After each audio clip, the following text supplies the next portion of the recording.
20 ఏళ్ల క్రితం వినాయకుడు పాలు తాగుతున్నాడని విని మా బామ్మ ఇంట్లో ఉన్న వినాయకుడికి పాలు పెట్టింది. కానీ వినాయకుడు ఆ పాలు తాగలేదు. ఎందుకో తెలుసా? ఆ పాలల్లో నీళ్లు కలిపి కల్తీ చేశారు. దేవుడు కదా, పసిగట్టేశాడు. అలాగే మనలో చాలా మంది కల్తీ పనులు చేసేయడం, దేవుడి దగ్గర కన్నీళ్లు పెట్టేసుకోవటం, కాళ్ళు పట్టేసుకోవటం బాగా అలవాటైపోయింది.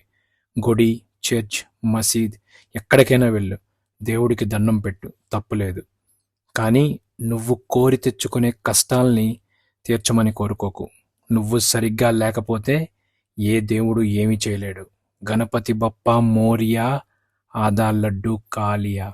సగం లడ్డూనే ఎందుకు తింటున్నాడో తెలుసా? మీరిచ్చే లడ్డూ పవిత్రంగానే ఉంది, కానీ ఇవ్వాలనే మీ ఆలోచనే కల్తీ అయిపోయింది.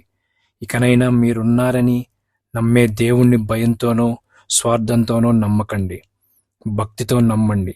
దయచేసి దేవుణ్ణి ఇబ్బంది పెట్టకండి. ప్రశాంతంగా ఉండనివ్వండి. మీరు ప్రశాంతంగా ఉండండి.